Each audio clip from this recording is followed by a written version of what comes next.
சென்னையில் ஆபரண தங்கம் ஒரு சவரனுக்கு 5,040 ரூபாய் உயர்ந்து 1,19,200 ரூபாயாக விற்கப்படுகிறது. 1 கிராம் தங்கம் 630 ரூபாய் உயர்ந்து 14,900 ரூபாயாக உள்ளது. அதேபோல் வெள்ளி விலையும் சரிவுக்கு பிறகு மீண்டும் ஏற்றம் காண தொடங்கியுள்ளது. 1 கிலோ வெள்ளி 20,000 ரூபாய் உயர்ந்து 3,20,000 ரூபாயாகவும் 1 கிராம் வெள்ளி 20 ரூபாய் உயர்ந்து 320 ரூபாய்க்கும் விற்கப்படுகிறது.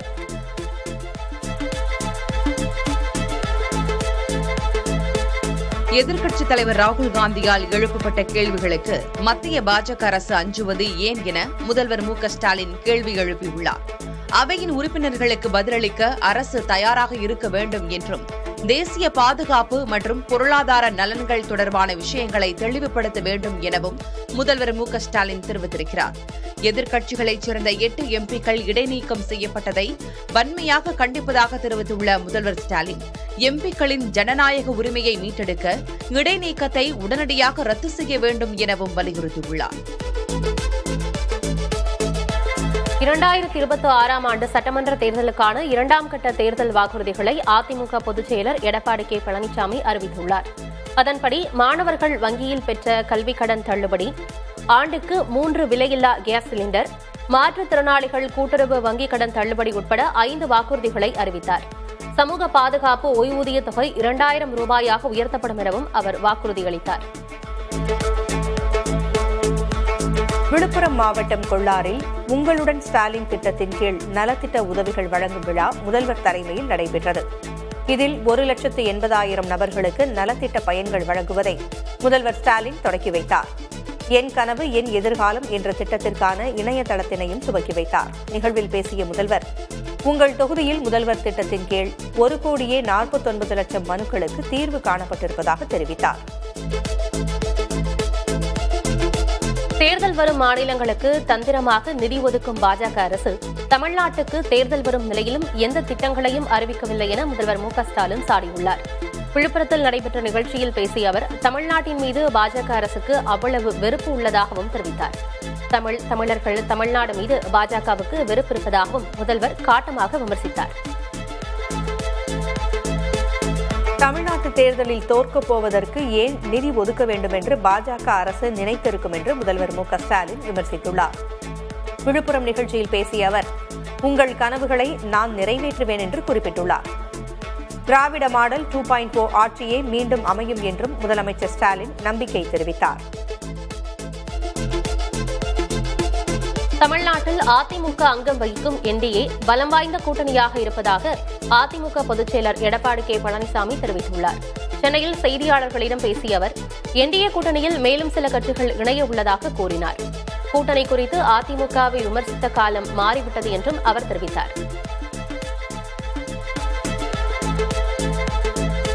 எந்தெந்த கட்சிகள் கூட்டணி வைத்துள்ளன, கூட்டணிக்கு எந்தெந்த கட்சிகள் தலைமை தாங்குகின்றன என்பது குறித்து தவேகா தலைவர் விஜய்க்கு ஒன்றும் தெரியவில்லை என்று அதிமுக பொதுச் செயலர் எடப்பாடி கே. பழனிசாமி விமர்சித்துள்ளார். சென்னையில் செய்தியாளர்களிடம் பேசிய அவர், கரூர் துயரம் நிகழ்ந்து 70 நாட்கள் விஜய் வெளியே வரவில்லை என்றும் விமர்சித்துள்ளார்.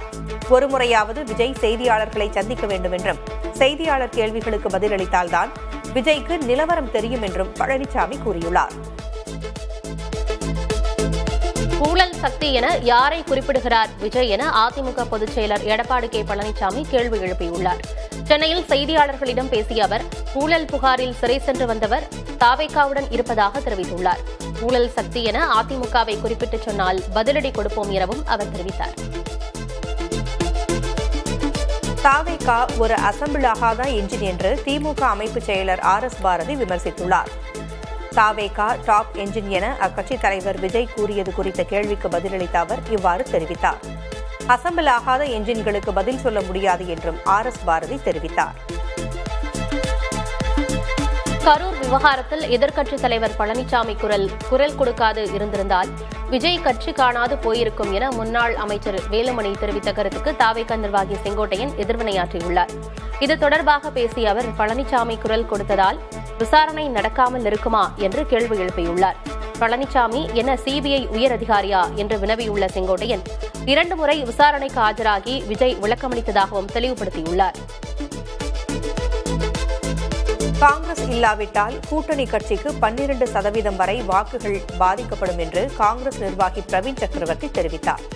புதிய தலைமுறைக்கு அவர் அளித்த நேர்காணலில் பாஜக எதிர்ப்பில் நம்பக்கூடிய சக்தி காங்கிரஸ் மட்டும்தான் என்று தெரிவித்தார். காங்கிரசின் உண்மையான மதிப்பு தெரிய வேண்டும் என்றும் பிரவீன் சக்கரவர்த்தி குறிப்பிட்டார். கூட்டணியால் காங்கிரஸ் கட்சிக்கு பலவீனம் என்றும் பிரவீன் சக்கரவர்த்தி கூறினார்.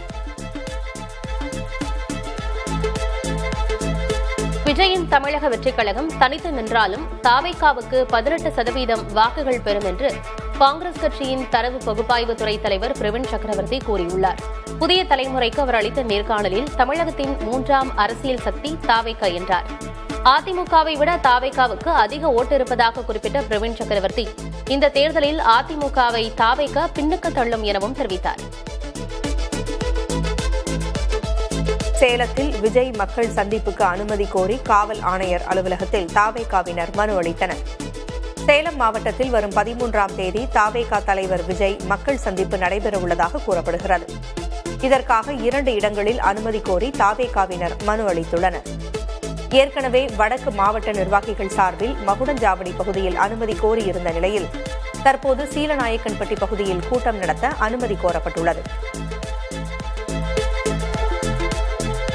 கூட்டணி விவகாரத்தில் தேமுதிகவின் எதிர்காலத்துக்கு எது நல்லது என பொறுமையாக யோசித்து முடிவெடுப்போம் என அக்கட்சியின் பொதுச் செயலர் பிரேமலதா விஜயகாந்த் தெரிவித்துள்ளார். சென்னை கோயம்பேட்டில் உள்ள தேமுதிக தலைமை அலுவலகத்தில் செய்தியாளர்களை சந்தித்த அவர் தமிழ்நாட்டில் உள்ள அனைத்து கட்சிகளும் தேமுதிகவின் தோழமை கட்சிகள்தான் என்றாலும் அரசியல் நிலைப்பாட்டில் எங்களது விருப்பத்திற்கேற்ப முடிவெடுப்போம் என்று தெரிவித்தார். பாமக தலைவர் அன்புமணி தரப்பினர் போட்டியிடும் தொகுதிகளில் வேட்பாளர்களை தனித்து களமிறக்க பாமக நிறுவனர் ராமதாஸ் திட்டமிட்டிருப்பதாக தகவல்கள் வெளியாகியுள்ளன. ராமதாஸ் தரப்பை குறைந்தது 30 தொகுதிகளில் தனித்து போட்டியிட வைக்க திமுக திட்டமிட்டிருப்பதாக தகவல் வெளியாகியுள்ளது. அதில் 1-2 வேட்பாளர்களை வெற்றி பெற வைப்பதாக திமுக தரப்பில் உறுதியளிக்கப்பட்டதாக தகவல்கள் தெரிவிக்கின்றன. இந்நிலையில் அன்புமணி வேட்பாளர்களை நிறுத்தும் தொகுதிகள் உட்பட 30 தொகுதிகளில் தமது வேட்பாளர்களை நிறுத்த ராமதாஸ் முடிவு செய்துள்ளதாகவும் அன்புமணி நிறுத்தும் வேட்பாளர்களை தோற்கடிக்கும் முடிவில் ராமதாஸ் இருப்பதாகவும் அவரது ஆதரவாளர்கள் தரப்பிலிருந்து தகவல்கள் வெளியாகியுள்ளன. தமிழகத்தின் தென் மற்றும் காவிரி படுகை மாவட்டங்களில் இன்று லேசானது முதல் மிதமானது வரையிலான மழை பெய்ய வாய்ப்பிருப்பதாக சென்னை வானிலை ஆய்வு மையம் தெரிவித்துள்ளது. லட்சத்தீவு மற்றும் அதனையொட்டிய தென்கிழக்கு அரபிக்கடல் பகுதியில் நிலவும் வளிமண்டல கீழடுக்கு சுழற்சி காரணமாக தென் மற்றும் காவிரி படுகை மாவட்டங்கள், காரைக்கால் பகுதிகளில் மழை பெய்ய வாய்ப்பிருப்பதாக கூறப்பட்டுள்ளது. இதனிடையே சென்னை மற்றும் புறநகர் பகுதிகளில் வானம் ஓரளவு மேகமூட்டத்துடன் காணப்படும் எனவும் நீலகிரி, சேலம், கிருஷ்ணகிரி உள்ளிட்ட 7 மாவட்டங்களில் மிதமான பனிமூட்டம் நிலவும் எனவும் வானிலை ஆய்வு மையம் தெரிவித்துள்ளது. மடப்புரம் கோயில் காவலாளி அஜித்குமார் கொலை வழக்கில் கைது செய்யப்பட்ட காவலர்களுக்கு பிணை வழங்க மறுத்து மதுரை உயர்நீதிமன்ற அமர்வு கடும் கண்டனம் தெரிவித்துள்ளது. அஜித்குமாரின் மரணம் காவல் மரணம் என்பது உறுதி செய்யப்பட்டிருப்பதாகவும் நகை திருட்டு தொடர்பாக நிகிதா அளித்த புகார் பொய்யானது என்றும் சிபிஐ நீதிமன்றத்தில் தெரிவித்தது. ஒன்றுமே இல்லாத வழக்கிற்கு ஒருவரை அடித்து கொலை செய்துள்ளனர் என்று வேதனை தெரிவித்த நீதிபதி வழக்கு முடியும் வரை யாராக இருந்தாலும் சிறையிலேயே இருக்க வேண்டும் என்றும் காவல்துறையினருக்கு பாடம் புகட்ட வேண்டிய அவசியம் உள்ளதாகவும் தெரிவித்தார். இதையடுத்து ஜாமீன் மனு மீதான விசாரணை பிப்ரவரி 17ஆம் தேதிக்கு ஒத்திவைக்கப்பட்டது. நெல்லையப்பர் கோயிலில் நரிக்குறவர் குழந்தைகளுக்கு உணவு மறுக்கப்பட்டதாக வெளியான குற்றச்சாட்டுகள் அரசியல் உள்நோக்கத்துடன் திட்டமிட்டு பரப்பப்பட்டவை என நெல்லை மேயர் விளக்கமளித்துள்ளார். அறிஞர் அண்ணா நினைவு தின சமபந்தியில் சுமார் 900 பேருக்கு உணவு வழங்கப்பட்டதாக மேயர் ராமகிருஷ்ணன் தெரிவித்தார். உணவு முடிந்த பிறகு குழந்தைகள் அழைத்து வரப்பட்டதால் வழங்க முடியாத நிலை ஏற்பட்டதாகவும் இது தவறாக சித்தரிக்கப்பட்டு வதந்தி பரப்பப்பட்டுள்ளதாகவும் அவர் கூறினார். சிறப்பு வாக்காளர் பட்டியல் திருத்த பணிகளுக்கு எதிராக மேற்கு வங்க முதல்வர் மம்தா பானர்ஜி அடுக்கடுக்கான கேள்விகளை எழுப்பிய நிலையில் அவற்றுக்கு பதிலளிக்க தேர்தல் ஆணையத்திற்கு உச்சநீதிமன்றம் உத்தரவிட்டுள்ளது. சிறப்பு வாக்காளர் பட்டியல் நடைமுறையில் பல்வேறு குளறுபடிகள் உள்ளதாக கூறி அதை எதிர்த்து உச்சநீதிமன்றத்தில் மம்தா பானர்ஜி வழக்கு தொடுத்தார். அவ்வழக்கில் தானே நேரடியாக வாதாடவும் மம்தா பானர்ஜி அனுமதி பெற்றார். இதைத் தொடர்ந்து வழக்கு விசாரணையில் கருப்பு அங்கியோடு ஆஜரான மம்தா தலைமை நீதிபதி அமர்வின் முன்பு பல்வேறு வாதங்களை முன்வைத்தார். இந்திய வரலாற்றில் வழக்கு ஒன்றில் மாநில முதல்வர் ஒருவரே உச்சநீதிமன்றத்தில் ஆஜராகி வாதாடியது இதுவே முதன்முறை. சிறப்பு வாக்காளர் திருத்தப்பட்டியல் பணிகளை எதிர்த்து உச்சநீதிமன்றத்தில் வாதாடிய மம்தா பானர்ஜி தேர்தல் ஆணையத்தை கடுமையாக சாடினார். மேற்கு வங்காளத்தில் மிக அதிக அளவில் வாக்காளர்களை தேர்தல் ஆணையம் குறிவைத்து நீக்கியுள்ளதாக அவர் குற்றம் சாட்டினார். பாஜக ஆளும் மாநிலங்களில் இருந்து வந்துள்ள 3800 நுண் பார்வையாளர்கள்தான் வாக்காளர்கள் நீக்கத்திற்கு காரணம் என்றும் அவர் குறிப்பிட்டார். மாநில அரசு வழங்கிய சான்றுகள் ஏற்கப்படவில்லை. இயல்புக்கு மாறாக 58 லட்சம் பேர் இறந்து போனதாக கூறி நீக்கப்பட்டது என மம்தா அடுக்கடுக்கான புகார்களை கூறினார். நாடாளுமன்ற நுழைவாயில் காங்கிரஸ் உள்ளிட்ட எதிர்க்கட்சி எம்பிக்கள் ஆர்ப்பாட்டத்தில் ஈடுபட்டனர். இடைநீக்கம் செய்யப்பட்ட 8 எம்பிக்களுக்கு ஆதரவாகவும் அமெரிக்க வர்த்தக ஒப்பந்தம், முன்னாள் ராணுவ தளபதியின் புத்தகம் தொடர்பான விவகாரங்கள் குறித்தும் இந்த ஆர்ப்பாட்டம் நடைபெற்றது. இதில் ராகுல் காந்தி உள்ளிட்டோர் பங்கேற்றனர். அப்போது பேசிய ராகுல், சீன ஆக்கிரமிப்பை தடுக்க வேண்டிய கடமையிலிருந்து பிரதமர் தவறிவிட்டார் என்றும் அவைக்கு வரவே அவர் அஞ்சுகிறார் என்றும் விமர்சித்தார். நாடாளுமன்ற மக்களவையில் பிரதமர் மோடி உரையாற்றுவார் என்று எதிர்பார்க்கப்பட்ட நிலையில் அவை ஒத்திவைக்கப்பட்டது. எதிர்க்கட்சி உறுப்பினர்கள் கடும் அமளியில் ஈடுபட்டிருந்த நிலையில் அவை வியாழன் காலை 11 மணிக்கு கூடும் என்று சபாநாயகர் ஓம் பிர்லா அறிவித்தார். குடியரசுத் தலைவரின் உரைக்கு நன்றி தெரிவிக்கும் தீர்மானத்தின் மீது பேசிய ராகுல் காந்தி, முன்னாள் ராணுவ தளபதி எழுதிய புத்தகத்தில் இடம்பெற்றிருந்த அம்சங்கள் குறித்து பேசியது பெரும் சர்ச்சையானது. மேலும் அமெரிக்க வர்த்தக ஒப்பந்தமும் பெரும் சர்ச்சையாகி உள்ளது. பிற நாடுகளின் கொள்கைகளால் இந்தியா ரஷ்யா இடையிலான வர்த்தகத்தில் எந்தவித பாதிப்பும் ஏற்படவில்லை என்று மத்திய அரசு மக்களவையில் விளக்கம் அளித்துள்ளது.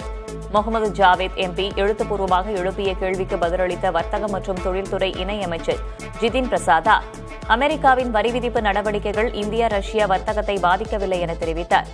விலை போட்டியின்மை, விநியோகச் சங்கிலி மற்றும் சந்தை நிலை ஆகியவற்றின் அடிப்படையிலேயே இந்தியா பிற நாடுகளுடன் வர்த்தகம் மேற்கொள்வதாக ஜிதின் பிரசாதா விளக்கினார். அமெரிக்காவுடன் செய்யப்படும் வர்த்தக ஒப்பந்தத்தால் இந்திய விவசாயிகள், பால் பொருட்கள் உற்பத்தியாளர்களுக்கு எந்த பாதிப்பும் ஏற்படாது என மத்திய வர்த்தகத்துறை அமைச்சர் பியூஷ் கோயல் தெரிவித்துள்ளார். நாடாளுமன்றத்தில் பேசிய அவர், விவசாயம், பால் பொருட்கள் போன்ற அதிக அளவில் வேலைவாய்ப்பளிக்கும் துறைகளுக்கு பாதுகாப்பு அளிக்கப்பட்டிருப்பதாக கூறினார். இந்த ஒப்பந்தத்தால் தொழில் திறன் மிகுந்தவர்களுக்கும் சிறு குறு தொழில்துறையினருக்கும் மிகப்பெரிய வாய்ப்புகள் கிடைக்கும் என்றும் அமைச்சர் விளக்கினார். இலங்கை மீனவர்களால் தமிழக மீனவர்கள் சிறைபிடிக்கப்படுவதை தடுக்க வேண்டும் என மத்திய அரசுக்கு எம்பி திருச்சி சிவா கோரிக்கை விடுத்துள்ளார். மாநிலங்களவையில் பேசிய அவர், சிறைபிடிக்கப்படும் மீனவர்கள் மிகவும் கொடூரமான முறையில் நடத்தப்படுவதாகவும், சிறையில் அவர்களுக்கு அடிப்படை வசதிகள் கூட கிடைப்பதில்லை எனவும் தெரிவித்தார். முதல்வர் ஸ்டாலின் பலமுறை மத்திய அரசுக்கு கடிதம் எழுதியும் இந்த பிரச்சினைக்கு இதுவரை தீர்வு கிடைக்கவில்லை என கூறிய திருச்சி சிவா, மீனவர்களின் வாழ்வாதாரத்தை காக்க வேண்டும் என வேண்டுகோள் விடுத்தார். மாநிலங்களவையில் முதல் முறையாக உரையாற்றிய கமல்ஹாசன் எஸ்ஐஆர் நடைமுறைக்கு எதிர்ப்பு தெரிவித்தார். இந்திய தேர்தல் ஆணையம் பெயர்களையும் முகவரியையும் தவறான முறையில் சரிபார்ப்பதாக தெரிவித்தார். இதனால் பீகாரில் பலர் வாழும்போதே இறந்தவர்களாகிவிட்டதாகவும் இந்த நோய் பரவ தேர்தல் ஆணையம் வழிவகுப்பதாகவும் குறிப்பிட்டார். தமிழ்நாட்டில் 1 கோடி பேர் வாழும்போதே இறந்தவர்களாகும் பேராபத்து காத்திருப்பதாகவும் குறிப்பிட்டார். வாழும்போதே இறந்தவர்கள் உயிர்ப்பிக்கப்பட வேண்டும் என்றும் கமல்ஹாசன் வலியுறுத்தினார். மணிப்பூர் மாநிலத்தின் முதல்வராக யும்னம் கெம்சந்த் சிங் பதவியேற்றுக் கொண்டார். மணிப்பூர் மாநிலத்தில் குடியரசுத் தலைவர் ஆட்சி திரும்பப் பெறப்படுவதாக மத்திய உள்துறை அமைச்சகம் அறிவித்தது. மணிப்பூர் முதல்வராக இருந்த பிரன் சிங் ராஜினாமா செய்ததை அடுத்து அங்கு கடந்த ஆண்டு பிப்ரவரி மாதம் குடியரசுத் தலைவர் ஆட்சி அமல்படுத்தப்பட்டது. ஓராண்டாக குடியரசுத் தலைவர் ஆட்சி அமலில் இருந்த நிலையில் பாஜக சட்டமன்ற குழு தலைவராக யும்னம் கெம்சந்த் சிங் தேர்ந்தெடுக்கப்பட்டார். ஆட்சி அமைக்க ஆளுநரிடம் அவர் உரிமை கோரிய நிலையில் குடியரசுத் தலைவர் ஆட்சி விலக்கிக் கொள்ளப்பட்டுள்ளது. இதையடுத்து மாலை 6 மணி அளவில் யும்னம் கெம்சந்த் சிங் முதல்வராக பதவியேற்றுக் கொண்டார். முதுநிலை மருத்துவ படிப்பிற்கான கலந்தாய்வில் தகுதி மதிப்பெண்களை 0 மற்றும் அதற்கும் கீழ் என்று குறைத்தது தொடர்பாக பதிலளிக்க மத்திய அரசு மற்றும் தேசிய மருத்துவ தேர்வுகள் வாரியத்திற்கு உச்சநீதிமன்றம் உத்தரவிட்டுள்ளது. தேசிய மருத்துவ தேர்வுகள் வாரியம் கடந்த ஜனவரி மாதம் வெளியிட்ட அறிவிப்பில் 2025-26 கல்வியாண்டிற்கான முதுநிலை மருத்துவ படிப்பு கலந்தாய்வில் காலியாக இருக்கும் இடங்களை நிரப்ப தகுதி மதிப்பெண் 0 என்று தெரிவிக்கப்பட்டது. மத்திய அரசின் இந்த உத்தரவு மருத்துவ கல்வியின் தரத்தை பாதிக்கும், தகுதியற்றவர்கள் முதுநிலை மருத்துவ இடங்களை பெறுவது நோயாளிகளின் உயிருக்கு ஆபத்தை விளைவிக்கும் என்று கூறி உச்சநீதிமன்றத்தில் மத்திய அரசுக்கு எதிராக வழக்கு தொடுக்கப்பட்டுள்ளது. உலகிலேயே அதிக எண்ணிக்கையிலான ரயில் பெட்டிகளை தயாரித்து சென்னை ICF ஆலை சாதனை படைத்துள்ளது. இதுவரை 80,000 ரயில் பெட்டிகளை ICF தயாரித்துள்ளதாகவும் இது இந்தியாவுக்கு பெருமை சேர்க்கும் தருணம் எனவும் ரயில்வே அதிகாரிகள் தெரிவிக்கின்றனர். தற்போது வந்தே பாரத் ஸ்லீப்பர் உள்ளிட்ட ரயில் பெட்டிகளை தயாரித்து வருவதாகவும் அடுத்த கட்டமாக புல்லட் ரயில் தயாரிப்பை இலக்காக கொண்டு செயல்படுவதாகவும் அதிகாரிகள் தெரிவிக்கின்றனர். ஓய்வு பெற்ற 5 நீதிபதிகளை தற்காலிக அடிப்படையில் அலகாபாத் உயர்நீதிமன்றத்தில் பணிபுரிய உச்சநீதிமன்ற கொலிஜியம் ஒப்புதல் தெரிவித்துள்ளது. வழக்குகள் மிக அதிக அளவில் தேங்கியிருக்கும் நிலையிலும் அதை விசாரிக்க போதிய நீதிபதிகள் இல்லாத நிலையிலும் இதுபோன்ற முடிவை எடுக்க உச்சநீதிமன்றம் அனுமதித்துள்ளது. இதன்படி ஓய்வு பெற்ற 5 நீதிபதிகள் 2 ஆண்டு காலத்திற்கு வழக்குகளை விசாரித்து தீர்ப்பளிப்பர். எனினும் இந்த நீதிபதிகள் கிரிமினல் வழக்குகளை மட்டுமே விசாரிக்க வேண்டும் என்பது உள்ளிட்ட கட்டுப்பாடுகளும் விதிக்கப்பட்டுள்ளன. தமிழக பல்கலைக்கழக துணைவேந்தர்களை முதலமைச்சரே நியமிக்க வகை செய்யும் சட்டத்திற்கு சென்னை உயர்நீதிமன்றம் விதித்த தடையை உச்சநீதிமன்றம் ரத்து செய்துவிட்டது. விடுமுறை கால அமர்வில் அவசரமாக பிறப்பிக்கப்பட்ட உயர்நீதிமன்ற உத்தரவை எதிர்த்து தமிழக அரசு தாக்கல் செய்த மேல்முறையீட்டு மனுவை விசாரித்த நீதிபதி சூரியகாந்த் அமர்வு உயர்நீதிமன்றத்தின் கருத்துக்களையும் ரத்து செய்தது. இந்த விவகாரத்தில் மெரிட் அடிப்படையில் 6 வாரத்திற்குள் விசாரணையை முடிக்குமாறு உயர்நீதிமன்றத்திற்கு உத்தரவிட்ட நீதிபதிகள் விசாரணை முடியும் வரை புதிய துணைவேந்தர் நியமனங்களை மேற்கொள்ள மாட்டோம் என்ற தமிழக அரசின் உறுதிமொழியை பதிவு செய்து கொண்டு வழக்கை ஒத்திவைத்தனர். பாமக தலைவர் அன்புமணி தரப்பினர் போட்டியிடும் தொகுதிகளில் வேட்பாளர்களை தனித்து களமிறக்க பாமக நிறுவனர் ராமதாஸ் திட்டமிட்டு இருப்பதாக தகவல்கள் வெளியாகியுள்ளன. அதிமுக பாஜக கூட்டணியில் அன்புமணி தரப்பு இணைந்துள்ளதால் அந்த கூட்டணிக்கு செல்ல முடியாத நிலை ராமதாசுக்கு ஏற்பட்டுள்ளது. அதே சமயம் திமுக கூட்டணியில் விசிக இருப்பதால் அந்த கூட்டணிக்கும் செல்ல முடியாத சூழல் நேரிட்டுள்ளது. எனவே விஜயின் தாவேகவுடன் ராமதாஸ் தரப்பு கூட்டணி பேச்சுவார்த்தை நடத்தியதாக கூறப்படுகிறது. ஆனால் பட்டியலின மக்களின் ஆதரவை இழக்க நேரிடும் என்ற அச்சத்தால் தாவேக பின்வாங்கியதாக கூறப்படுகிறது. இந்நிலையில் ராமதாஸ் தரப்பை குறைந்தது 30 தொகுதிகளில் தனித்து போட்டியிட வைக்க திமுக திட்டமிட்டுள்ளதாக தகவல் வெளியாகியுள்ளது. அதில் 2 வேட்பாளர்களை வெற்றி பெற வைப்பதாக திமுக தரப்பில் உறுதியளிக்கப்பட்டதாக தகவல்கள் தெரிவிக்கின்றன. இந்நிலையில் அன்புமணி வேட்பாளர்களை நிறுத்தும் தொகுதிகள் உட்பட 30 தொகுதிகளில் தமது வேட்பாளர்களை நிறுத்த ராமதாஸ் முடிவு செய்துள்ளதாகவும் அன்புமணி நிறுத்தும் வேட்பாளர்களை தோற்கடிக்கும் முடிவில் ராமதாஸ் இருப்பதாகவும் அவரது ஆதரவாளர்கள் தரப்பிலிருந்து தகவல்கள் வெளியாகியுள்ளன. சென்னை திருவான்மியூர் உத்தண்டி இடையிலான உயர்மட்ட சாலை ஒப்பந்தத்தில் 700 கோடி ரூபாய் முறைகேடு நடந்துள்ளதாக பாமக தலைவர் அன்புமணி ராமதாஸ் அதிரடி புகாரை தெரிவித்திருக்கிறார். குறைந்த தொகைக்கு ஒப்பந்தம் கேட்ட நிறுவனத்தை தள்ளி வைத்துவிட்டு கருப்பு பட்டியலில் உள்ள நிறுவனத்திற்கு 2100 கோடி ரூபாய் ஒப்பந்தத்தை திமுக அரசு வழங்கியுள்ளது என அவர் சாடியுள்ளார். இந்த விவகாரத்தில் சென்னை உயர்நீதிமன்றம் தடை விதித்துள்ள நிலையில் இதில் உள்ள கூட்டுச்சதி குறித்து சிபிஐ விசாரணை நடத்தப்பட வேண்டும் என்றும் அன்புமணி ராமதாஸ் வலியுறுத்தியுள்ளார். உணவில் அதிக அளவில் உப்பை சேர்த்துக் கொள்வதால் ஏற்படும் பாதிப்புகள் குறித்த விழிப்புணர்வை மக்களிடம் கொண்டு சென்று வருவதாக மத்திய சுகாதாரத்துறை அமைச்சர் JP நட்டா கூறினார். நாடாளுமன்றத்தில் கேள்வி ஒன்றுக்கு பதிலளித்த அமைச்சர் நட்டா அதிக உப்பு உட்கொள்வதால் உயர் ரத்த அழுத்தமும் அதன் தொடர்ச்சியாக இதய நாளம் மற்றும் பல்வேறு நோய்களும் ஏற்படுவதாக தெரிவித்தார். சர்வதேச சுகாதார நிறுவன அறிவுரைப்படி ஒரு நாளைக்கு 2 கிராமுக்குள் மட்டுமே உப்பு சேர்க்க வேண்டும் என்றும் அவர் கூறினார். சோடியம் உப்புக்கு பதிலாக பொட்டாசியம் கலந்த உப்புகளை பயன்படுத்தலாம் என்றும் அமைச்சர் யோசனை கூறினார். எனினும் இதை கர்ப்பிணிகள், சிறுவர்கள், சிறுநீரக பிரச்சினை உள்ளவர்கள் பயன்படுத்துவதை தவிர்க்க வேண்டும் எனவும் அமைச்சர் தெரிவித்திருக்கிறார்.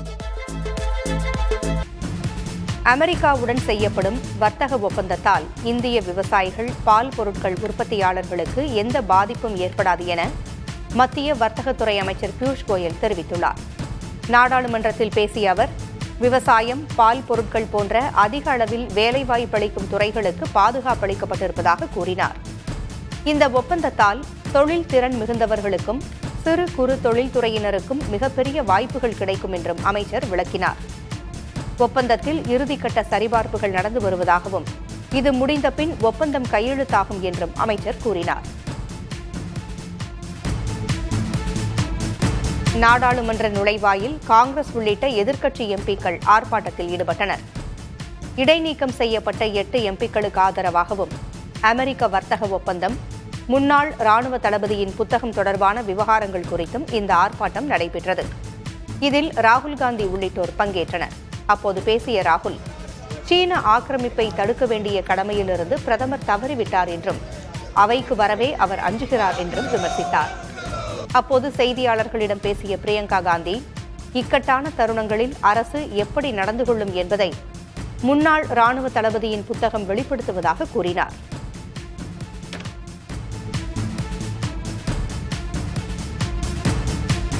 நாடாளுமன்ற வளாகத்தில் ராகுல் காந்தி உள்ளிட்ட எம்பிக்கள் ஆர்ப்பாட்டம் செய்து கொண்டிருக்கையில் அவருக்கும் மத்திய அமைச்சர் ரவ்னித் பிட்டுவுக்கும் சிறு வார்த்தை மோதல் ஏற்பட்டது.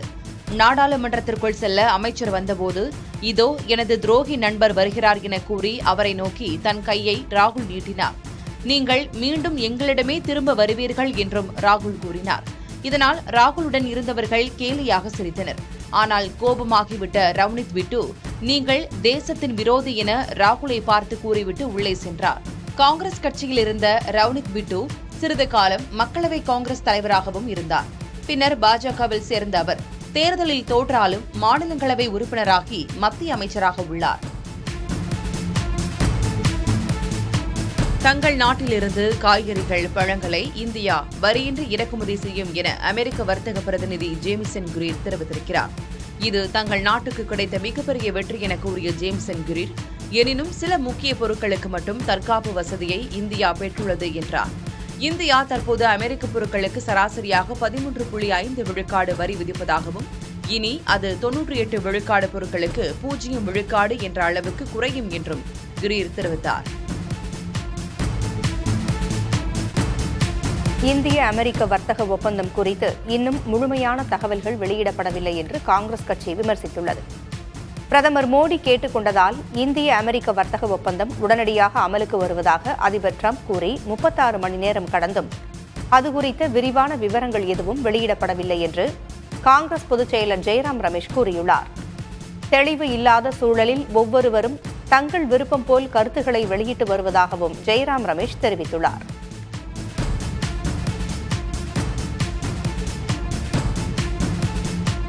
சிறப்பு வாக்காளர் பட்டியல் திருத்த பணிகளுக்கு எதிராக மேற்கு வங்க முதல்வர் மம்தா பானர்ஜி அடுக்கடுக்கான கேள்விகளை எழுப்பிய நிலையில் அவற்றுக்கு பதிலளிக்க தேர்தல் ஆணையத்திற்கு உச்சநீதிமன்றம் உத்தரவிட்டுள்ளது. சிறப்பு வாக்காளர் பட்டியல் நடைமுறையில் பல்வேறு குளறுபடிகள் உள்ளதாக கூறி அதை எதிர்த்து உச்சநீதிமன்றத்தில் மம்தா பானர்ஜி வழக்கு தொடுத்தார். அவ்வழக்கில் தானே நேரடியாக வாதாடவும் மம்தா பானர்ஜி அனுமதி பெற்றார். இதைத் தொடர்ந்து வழக்கு விசாரணையில் கருப்பு அங்கியுடன் ஆஜரான மம்தா தலைமை நீதிபதி அமர்வின் முன்பு பல்வேறு வாதங்களை முன்வைத்தார். இந்திய வரலாற்றில் வழக்கு ஒன்றில் மாநில முதல்வர் ஒருவரே உச்சநீதிமன்றத்தில் ஆஜராகி வாதாடியது இதுவே முதன்முறை.